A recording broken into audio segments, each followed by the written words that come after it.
Here we're looking at a question from a 1994 AP Physics exam. It involves a sphere that is stated to be rolling without slipping, and that phrasing would mean that we should focus on rotational motion and conservation of energy. Diving into that phrasing a little more, rolling without slipping, the non-slipping part would mean that there is no kinetic friction acting on our sphere. There is no thermal energy created from friction, and most importantly, there is no work being done by the kinetic frictional force. So for our system, which consists of the sphere and Earth, there are then no external forces doing work, and the energy is conserved between moments. I will define my moments as A and B. A will be the sphere on the horizontal track, and B will be when it's leaving the angled track and about to fly into the air. Also going to establish my reference point, or where the height is equal to 0 meters, as the horizontal track. From there, we look at question number 1. It asks us to calculate the total kinetic energy of the sphere as it rolls along the horizontal surface, or our stated moment A. At this location, there are two different types of kinetic energy stored in the sphere.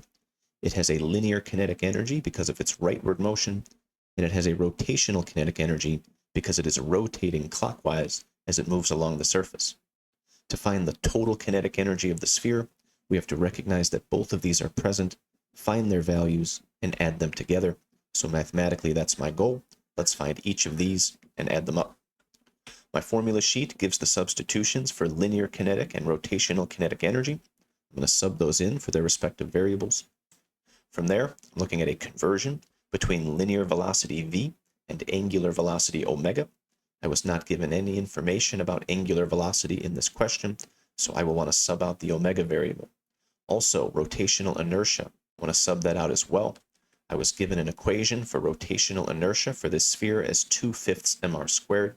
That's going in place of the I variable, and in place of omega, I'm rearranging this conversion, and I'm plugging in v over r. Here I've got r squared. After squaring the v over r term, you'll get an r squared in the denominator as well. Those two will divide out, and now I'm just writing what's left. So to find the total kinetic energy of this sphere, I need to add together these terms, and I need numerical information for both mass m and velocity v. Both of those provided in the question as 25 kilograms and 10 meters per second. From here, you will just need to perform the algebra. I'm getting a final answer of 1,750 joules. Next, looking at question 2, we are being asked to find the sphere's velocity just as it leaves the top of the incline. So this vector is a visual for that, moving up and to the right. I am assuming that it's moving, so I have something to solve for. And now let's track which energies are present at moment B. Well, the sphere has a gravitational potential energy because of its height above our reference point. The sphere now has the potential to fall back down. Again, I'm assuming motion here, so the sphere is not only moving, it also has a rotational kinetic energy. I expect it to still be spinning, and so all three energy forms are present at our second moment. Here I'm just writing a conservation of energy equation, comparing the total energy in graph A to the total energy in graph B. Discussed earlier, without any work from friction, we expect our total energy to stay conserved. I see gravitational potential energy in my line, so I'm looking at my formula sheet for the substitution, and I'm going to plug mgh for that variable. From here, similar substitutions as number 1. I want to replace the inertia variable with 2/5 mr squared. I want to replace omega with v over r.